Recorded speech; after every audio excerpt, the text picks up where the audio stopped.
Hello बच्चों, आज हम लोग क्लास 11th का जो केमिस्ट्री है उसका चैप्टर 1 स्टार्ट करने वाले हैं। आज बेसिक इंट्रोडक्शन देखेंगे उसका और जानेंगे कि क्या क्या चीज़ें हम लोग को आगे पढ़नी है, क्या क्या हमारे लिए काम की है, क्या हेल्पफुल है।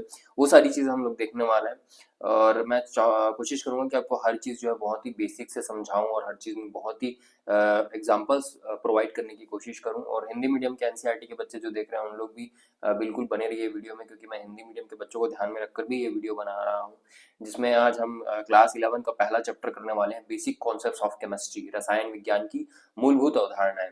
केमिस्ट्री आगे आप 11th में केमिस्ट्री में बहुत सारी चीजें पढ़ेंगे, लेकिन उसके पहले आपको बेस क्लियर करना चाहिए।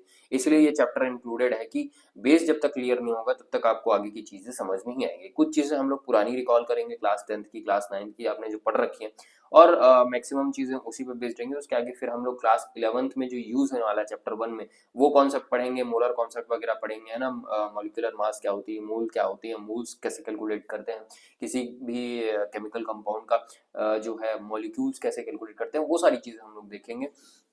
तो आज सीधे से स्टार्ट करते हैं रासायनिक विज्ञान का जो मूलभूत अवधारणा है, basic concepts of chemistry, chapter 1, class 11th NCERT.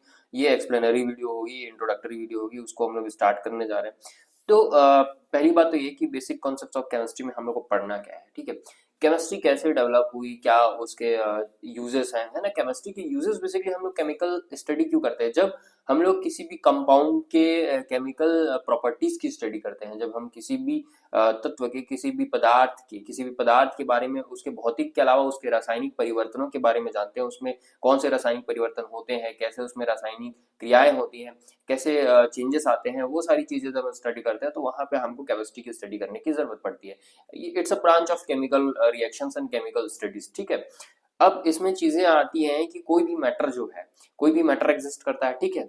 आप स्क्रीन पे देख पाएंगे इस समय एक मैटर एग्जिस्ट कर रहा है, ठीक। अब इस मैटर पे जो है एटम्स और मॉलिक्यूल्स भी होते हैं, है ना। मैटर हम लोग को ऐसा लगता है कि हम लोग सिर्फ एक ग्लास देख रहे हैं ना, या कुछ और देख रहे हैं। तो चलिए मैं आपको एक एग्जांपल से ही समझाता हूँ कि मान लीजिए कि हमारे पास जो है एक क्यूब है, ठीक है।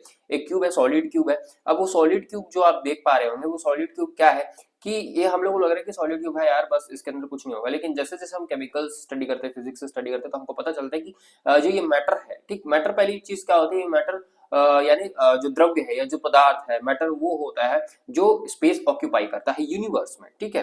Which hold mass and occupies space in universe, मतलब जो अपने आप में भार वहन करता है, साथ ही साथ में ब्रह्मांड में जो जगह घेरता है, वो पदार्थ कहलाता है, ठीक है। कोई भी ऐसा पदार्थ जो ब्रह्मांड में जगह घेरेगा वो पदार्थ कहलाएगा। एक प्लेनेट भी एक मैटर है, ठीक है। ये मत सोचिएगा कि मैटर सिर्फ अर्थ पे एग्जिस्ट करते हैं, नहीं। एक प्लेनेट भी अपने आप में, जुपिटर भी अपने आप में एक मैटर है, ठीक है। तो वही चीज है। अब coming back to the point कि इस क्यूब के अंदर भी हम जाएंगे ना तो हमको मिलेंगी एटम्स और मॉलिक्यूल्स। इसकी स्टडी हालांकि हम लोग आगे और अच्छे से करेंगे चैप्टर 2 में, लेकिन मैं एक छोटा सा इंट्रोडक्शन दे देता हूँ कि एटम्स और मॉलिक्यूल्स क्या होते हैं। एटम बेसिकली वो जो होते हैं ना, वो बेसिक कॉन्सेप्ट होते हैं, बेसिक की होते हैं, ठीक। जैसे एक ह्यूमन बीइंग के अंदर सेल होता है, वैसे ही एक मैटर के अंदर एटम होता है। एटम क्या करता है, वो उसकी सारी कैरेक्टरिस्टिक, सारी प्रॉपर्टीज को कैरी करता है। एटम को हिंदी में परमाणु बोलते हैं। परमाणु वह भाग है, परमाणु वह कारक है जो किसी भी पदार्थ की, किसी भी द्रव्य के मूलभूत अवधारणाओं को वहन करता है। मूलभूत विशेषताओं को, जो एटम जो है ना, वो मूलभूत विशेषताओं को धारण किए हुए रहता है, तो वो परमाणु कहलाता है, ठीक। मॉलिक्यूल्स क्या होंगे, जब एक से ज्यादा एटम्स साथ में मिलेंगे तो वो मॉलिक्यूल्स क्रिएट करेंगे। स्क्रीन पे आप देख पा रहे होंगे आइस क्यूब है। तो इस आइस क्यूब में जब मैं बात करूंगा तो इसमें क्या है, आइस क्यूब कैसे बना, बहुत सारे पानी की बूंदों से बना है ना। बहुत सारे पानी की बूंदों को जब हम ज्वाइन करते हैं तो क्या बनता है, आपका मॉलिक्यूल बनता है। तो बस वही केस है कि जब मैटर बनाना होगा तो बहुत सारे एटम से मिलके मॉलिक्यूल्स बनेगा और मॉलिक्यूल्स फॉर्म करेंगे मैटर को, ठीक है। एटम, फिर मॉलिक्यूल, फिर मैटर, ठीक। आपको समझ में आ गया होगा, ठीक। अब चलते हैं, आप मैटर तो हमने समझ लिया कि मैटर क्या चीज है, कैसे बनता है। अब स्टेट्स ऑफ मैटर क्या होते हैं, ठीक है।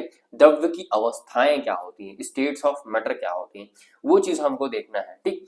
अब स्टेट्स ऑफ मैटर को आपको मैं बताता हूँ, यहाँ पे लिखा के दिखा देता हूँ कि स्टेट्स ऑफ मैटर क्या होती है बेसिकली। तो अगेन स्टेट्स ऑफ मैटर जो है आपका लिक्विड और गैस, ठीक। सॉलिड, लिक्विड और गैस, ठीक है। ये तीन स्टेट्स है, ठोस, द्रव और आपका गैस, ठीक है। ठोस, द्रव और गैस, ठीक। अब तीनों को हम डिफाइन कैसे करेंगे, तीनों को परिभाषित कैसे करेंगे कि हाँ ये चीज ठोस है, ये चीज द्रव है, ये चीज जो है गैस है, ठीक है। तो सॉलिड जो होता है, सॉलिड जो होता है उसकी डिफिनाइट वॉल्यूम और डिफिनाइट शेप होती है, ठीक है। सॉलिड की डिफिनाइट वॉल्यूम और डिफिनाइट शेप होती है, मतलब अगेन वही वाला बात आ जाए कि एक गिलास है, ठीक है, एक गिलास है तो उस गिलास का डिफिनाइट शेप होगा, है ना, उसी शेप में वो होगा, और उसमें उसकी डिफिनाइट वॉल्यूम होगी, मतलब जितना ऑक्यूपाई कर रहा होगा स्पेस वो, ठीक। मतलब हिंदी वाले बच्चों को बताऊं तो ठोस वह पदार्थ है जिसका आपका निश्चित आयतन होता है और निश्चित आकार होता है, ठीक है। निश्चित आयतन और निश्चित आकार जिसका होगा वो आपका ठोस होगा। लिक्विड क्या होता है, इसका डिफिनाइट वॉल्यूम तो होता है पर शेप डिफिनाइट नहीं होती, ठीक। पानी, पानी बेस्ट एग्जांपल है। पानी का कोई शेप होता है क्या, नहीं होता, उसको जिस बर्तन में डालोगे आप उस बर्तन में वैसा शेप ले लेगा वो, लेकिन वॉल्यूम फिक्स होती है, ठीक है। पानी की वॉल्यूम फिक्स होती है, जितना वॉल्यूम आप लोगे उतना वॉल्यूम वो कैरी करता रहेगा उस पर्टिकुलर मॉलिक्यूल में। तो लिक्विड यानी आपका द्रव, इस द्रव का अगर मैं बोलूं हिंदी में परिभाषा अगर मैं बताऊं तो द्रव वह होता है जिसका निश्चित आयतन तो होता है बट निश्चित आकार नहीं होता, ठीक है। निश्चित आयतन तो होता है पर निश्चित आकार नहीं होता। Gas not definite volume and neither आपका डेफिनाइट शेप, ठीक है। मतलब गैस का कोई गैस जो है उसका डिफिनाइट वॉल्यूम भी नहीं होता, उसका डिफिनाइट शेप भी नहीं होता, it's varies according to the situations, ठीक है। गैस को अगर हिंदी में बताऊं तो इसका ना तो निश्चित आयतन होता है और ना ही निश्चित आकार होता है, ठीक है। गैस का ना ही निश्चित आयतन और निश्चित आकार होता है। आई होप आपको ये तीनों चीजें समझ में आ गई होंगी सॉलिड, लिक्विड और गैसेस के बारे में, ठीक है। तो अब मैंने बता दिया कि सॉलिड, लिक्विड, गैस, ठोस, द्रव, गैस क्या होती है, ठीक। नेक्स्ट टॉपिक पे चलते हैं। नेक्स्ट टॉपिक पे अपन देखेंगे कि अब ये जो मैटर है इसको क्लासिफाई कैसे करते हैं, ठीक। ये स्टेट हो गया, इसका क्लासिफिकेशन भी होता है, उसके कुछ कैरेक्टरिस्टिक्स के बेसिस पे उसको हम लोग वर्गीकृत भी करते हैं, ठीक है। द्रव को वर्गीकृत भी करते हैं। द्रव्य और द्रव में कंफ्यूज नहीं होंगे हिंदी वाले बच्चे, ठीक है। द्रव्य या पदार्थ एक चीज होती है मैटर, ठीक है। द्रव अलग चीज होती है, द्रव मतलब तरल होता है, ठीक। तो हिंदी मीडियम वाले कंफ्यूज नहीं होंगे। मैं द्रव्य की बात कर रहा हूँ यानी पदार्थ की बात कर रहा हूँ, ठीक है। तो पदार्थ के कुछ वर्गीकरण होते हैं, उस वर्गीकरण को हमको पढ़ना है, क्लासिफिकेशन ऑफ मैटर हमको पढ़नी है, तो उसमें हम लोग चलते हैं, ठीक। तो अगर आप स्क्रीन पे देख पाएंगे, स्क्रीन पे मैं एक चार्ट दिखाऊंगा आपको कि क्लासिफिकेशन ऑफ मैटर क्या होता है या द्रव का वर्गीकरण क्या होता है। मैटर को ना दो पार्ट में डिवाइड कर दिया जाता है उसके कैरेक्टरिस्टिक्स के बेसिस पे। एक आपका मिक्सचर है, दूसरा आपका प्योर सब्सटेंसेस है, ठीक है। एक मिक्सचर है, दूसरा आपका प्योर सब्सटेंसेस है। मिक्सचर मतलब मिश्रण और प्योर सब्सटेंसेस मतलब शुद्ध पदार्थ, ठीक। आपको स्क्रीन पे दिख रहा होगा क्लासिफिकेशन ऑफ मैटर, जहां पे एक साइड आपका मिक्सचर यानी मिश्रण है, दूसरी साइड आपका क्या है, शुद्ध पदार्थ है। अब मिक्सचर क्या होती है, ठीक है। मिक्सचर को समझिए, particles of two or more pure substances, ठीक है। When we talk about mixture it is called particles of two or more pure substances. मतलब जो प्योर सब्सटेंसेस है, ठीक, वो भी मैं आपको बताऊंगा क्या होता है। जब उसके हम लोग एक से ज्यादा पार्टिकल्स लेंगे तो वो आपका मिक्सचर कहलाएगा। रेशियो, रेशियो जो है वो डिपेंड करता है, ठीक है, कितने रेशियो में क्या ले रहे हैं। अब ये क्या है मिक्सचर या मिश्रण, मिश्रण का मतलब होता है दो या दो से अधिक शुद्ध पदार्थों का मिश्रण, ठीक है। दो से अधिक शुद्ध पदार्थों का मिश्रण मिश्रण कहलाता है, ठीक है। अब ये क्या होगा, अब इसमें मान लीजिए मिक्सचर की मैं अगर बात कर रहा हूं तो आप मान लीजिए शक्कर की बात कर रहे हैं, ठीक है। शक्कर में आप देखेंगे कि एक शक्कर तो नहीं होता है ना, शक्कर में बहुत सारे शक्कर के जो मॉलिक्यूल्स हैं, पॉइंट्स हैं ना, वो होते हैं, तो वो सारे आपके मिक्सचर में आ जाएंगे, ठीक है। और वहीं अगर मैं आपको पूछूं कि पानी में अगर शक्कर घोल दे तो वो भी एक मिक्सचर है, क्यों, क्योंकि दो प्योर सब्सटेंस को मैं मिक्स कर रहा हूँ, ठीक। आगे मिक्सचर को भी ना, मिश्रण को भी ना दो भागों में बांटा गया है, ठीक है। दो टाइप में बांटा गया है, एक होमोजीनियस मिक्सचर और एक हेट्रोजीनियस मिक्सचर। होमोजीनियस का मतलब होता है समांगी मिश्रण और हेट्रोजीनियस का मतलब होता है विषमांगी मिश्रण। हिंदी मीडियम वाले बच्चे ध्यान देंगे, समांगी मिश्रण मतलब होमोजीनियस, विषमांगी मिश्रण मतलब हेट्रोजीनियस। अब देखिए होमोजीनियस और हेट्रोजीनियस को क्या करते हैं। अब मैं ये हटा देता हूं, अब मैं होमोजीनियस और हेट्रोजीनियस की बात कर रहा हूं, ठीक है। होमोजीनियस और हेट्रोजीनियस देखिए, होमोजीनियस मिश्रण होमोजीनियस मिक्सचर वो मिक्सचर होता है जिसमें सारे जो सब्सटेंसेस है ना, जितने भी सब्सटेंस हम लोग लेते हैं वो कंप्लीटली मिक्स हो जाते हैं, एक दूसरे के साथ डिसॉल्व हो जाते हैं, ऐसा बोलना चाहिए। कंप्लीटली मिक्स हो जाते हैं। जैसे वाटर में अगर आप शुगर या सॉल्ट घोल रहे हैं, ठीक है, वाटर में शुगर या सॉल्ट घोल रहे हैं तो वो एक होमोजीनियस का बेस्ट एग्जांपल है, ठीक। समांगी मिश्रण का मतलब वह मिश्रण होता है जिसमें दोनों पदार्थ जो है पूरी तरीके से मिश्रित हो जाते हैं, पूरी तरीके से घुल जाते हैं, ठीक है। उसका बेस्ट एग्जांपल मैं आपको बता रहा हूँ कि जब आप पानी में शक्कर या नमक घोलते हैं वो होमोजीनियस मिक्सचर है, ठीक है। दूध में आप अगर पानी भी डाल देते हैं तो भी एक होमोजीनियस मिक्सचर है, ठीक। तो ये सारे होमोजीनियस के एग्जांपल है जहाँ पे सब्सटेंसेस एक दूसरे से मिल जाते हैं। हेट्रोजीनियस में क्या होता है, सब्सटेंसेस मिल नहीं पाते एक दूसरे से, ठीक है। विषमांगी मिश्रण में क्या होता है, पदार्थ आपस में मिल नहीं पाते। हेट्रोजीनियस में मान लीजिए चावल में मैंने कंकड़ डाल दिए, ठीक है, चावल में कुछ कंकड़ डाल दिए, तो उस चावल में कंकड़ डालने से क्या वो मिक्स हो जाएगा क्या, कंकड़ तो दिख जाएगा ना। मम्मियां देखिए जब चावल साफ करती है तो उसमें कंकड़ वगैरह हटाती है, तो वो इसलिए पॉसिबल है क्योंकि वो हेट्रोजीनियस मिक्सचर है, ठीक है। जब भी चावल में कंकड़ डाल देंगे, है ना। अब मान लीजिए तेल में पानी डाल दिया मैंने, ठीक है, आपने देखा होगा तेल का लेयर पानी का लेयर अलग दिखता रहता है, तो तेल में पानी डालने पे वो भी एक हेट्रोजीनियस मिक्सचर है, क्यों, क्योंकि मिक्स नहीं हो पा रहा है। विषमांगी मिश्रण ऐसा मिश्रण होता है जो घुल नहीं पाता है, ठीक है। एग्जाम्पल आपके सामने मैंने दे दिया था। चलिए अब ये मिक्सचर के टाइप हटाते हैं और चलते हैं किस पे, सब्सटेंसेस पे, प्योर सब्सटेंसेस पे। प्योर सब्सटेंसेस को फर्दर दो कैटेगरीज में डिवाइड किया है, एलिमेंट्स एंड कंपाउंड, ठीक है। शुद्ध पदार्थों को दो भागों में बांटा गया है, तत्व और यौगिक। आप स्क्रीन पे ही ध्यान रखेंगे, स्क्रीन पे देखेंगे आपको दिख रहा होगा।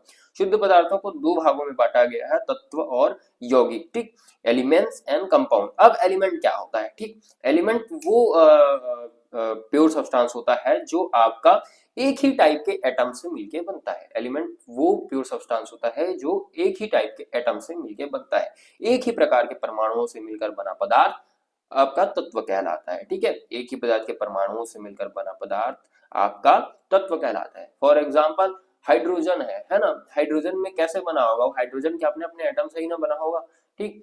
वो आपका एक एलिमेंट हो गया, ठीक है। गोल्ड है, गोल्ड यानी सोना, वो कैसे बना है, सोना का एक एक एटम होगा। सोना में कुछ और मिक्स रहता है क्या, नहीं रहता, तो वो आपका एलिमेंट हो गया, दैट इज कॉल्ड एलिमेंट। जब एक ही प्रकार के एटम मिलेंगे तो वो आपका एलिमेंट्स बना के देंगे आपको, ठीक। जितने भी प्योर सब्सटेंसेस है ना, अगर आप पीरियोडिक टेबल में देखेंगे तो प्योर सब्सटेंसेस सारे के सारे एक ही टाइप के एटम से मिलके बनते हैं। अब एक एग्जांपल को मैं समझाता हूँ आपको कि इसको अगर आप ऐसे नहीं समझ पा रहे हैं तो इस स्टेप में समझिए कि जैसे पनीर है, ठीक। पनीर को अगर मेरे को बनाना है तो पनीर को बनाने के लिए क्या करना पड़ेगा, मेरे को दूध ही लेना पड़ेगा। दूध के अलावा मैं कुछ और ले सकता हूँ क्या, कोई और कंपाउंड ले सकता हूँ क्या। अब कुछ बच्चे सोचेंगे टोफू भी तो बनता है सोया सॉस से, तो वो वैसे समझ लीजिए कि अगर टोफू बनाना है तो मेरे को सोयाबीन चाहिए, पनीर बनाना है तो मेरे को दूध चाहिए। क्या मैं किसी और ऑब्जेक्ट से पनीर बना सकता हूँ क्या, पानी से पनीर बनेगा क्या, नहीं बनेगा, मेरे को पूरा का पूरा दूध चाहिए होगा, है ना। तो बस वही है, दूध के सारे मॉलिक्यूल्स को जब किसी प्रोसेस से गुजारा जाता है तो पनीर बनता है, बस वही है एलिमेंट। अगर हम सेम एटम्स लेंगे तो हमको एलिमेंट्स मिलेगा, ठीक। अब कंपाउंड यानी यौगिक क्या होता है, ठीक। कंपाउंड होता है दो या दो से ज्यादा, जब हम लोग का वो मिक्स करते हैं, एलिमेंट्स मिक्स करते हैं ना, दो या दो से अलग एलिमेंट्स के जब हम एटम्स मिक्स करते हैं, मतलब दो अलग अलग एलिमेंट्स के हम, दो अलग अलग प्योर एलिमेंट्स के, प्योर सब्सटेंस के जब हम एटम मिक्स करते हैं तो वो हमको देता है क्या, कंपाउंड्स, ठीक है।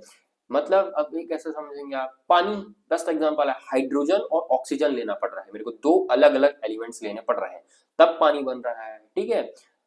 ठीक वैसे ही आपका कोई भी अगर वो है, कोई भी कंपाउंड है, जब दो या दो से ज्यादा हम लोग कोई भी एलिमेंट्स ले रहे हैं तो वो हमको कंपाउंड देगा, यौगिक देगा। जब दो या दो से अधिक तत्वों के परमाणु हम लेंगे, दो या दो से अधिक तत्वों के परमाणु हम लेंगे तो वो हमको क्या देगा, हमको वो देगा, उल्टा बोल रहा हूँ, एटम यानी अणु होता है, ठीक है। दो या दो से अधिक मॉलिक्यूल्स या दो या दो से अधिक एटम्स के हम लोग जब वो लेंगे, मॉलिक्यूल्स लेंगे, तो हमको क्या दे देगा, कंपाउंड दे देगा, यौगिक दे देगा। कैसे दे देगा, हमने एग्जांपल में देखा कि वाटर भाई हाइड्रोजन और ऑक्सीजन से मिलके बनता है ना वाटर, ठीक। अब वैसे ही मान लीजिए कि हलवा हलवा बना रहे हैं हम लोग, ठीक है, तो हलवा खाली सूजी से नहीं बनेगा, हम लोग को हलवा में कुछ कुछ और चीजें भी डालने पड़ेंगी तभी तो उसका टेस्ट आएगा ना। हलवे में कई लोग दूध डालते हैं, कई लोग ड्राई फ्रूट्स डालते हैं, तब वो हलवा कहलाता है। बस वही वाला कॉन्सेप्ट है कि जब हम एक से ज्यादा चीजों को इन्वॉल्व कर रहे हैं उस चीज में तो वो कंपाउंड बना रहा है। एक से ज्यादा एलिमेंट्स के एटम्स हम लोग लेके बना रहे हैं तब वो क्या बना रहा है, यौगिक बना रहा है, ठीक है। आई होप कि इस पार्ट में जितना भी चीजें मैंने बताया है आपको समझ में आया होगा। अब हम लोग नेक्स्ट पार्ट में इसी का आगे का प्रोसेस देखेंगे। यहाँ तक हम लोगों ने जो स्टडी किया है ये पुरानी स्टडी थी। अब यहाँ से जो भी हम लोग स्टडी करेंगे वो आगे की स्टडी होगी, जो भी 11th में यूज होने वाली है वो स्टडी होगी। तो अगर आपको आज का ये वीडियो हेल्पफुल लगा है, पसंद आया है, तो ज़्यादा से ज़्यादा शेयर कीजिए, ज़्यादा से ज़्यादा बच्चों तक पहुंचाइए और और इस चैनल का हिस्सा बनिए, क्योंकि इसमें हम लोग एनसीईआरटी के सारे सॉल्यूशंस, एनसीईआरटी के सारे एक्सप्लेनरी वीडियोस यहाँ पे अपलोड करते रहते हैं। तो आप एक बार चेकआउट कीजिएगा चैनल को बिल्कुल ही। अगर काम पसंद आ रहा है तो ज़्यादा से ज़्यादा लोगों तक पहुँचाइएगा। Thank you.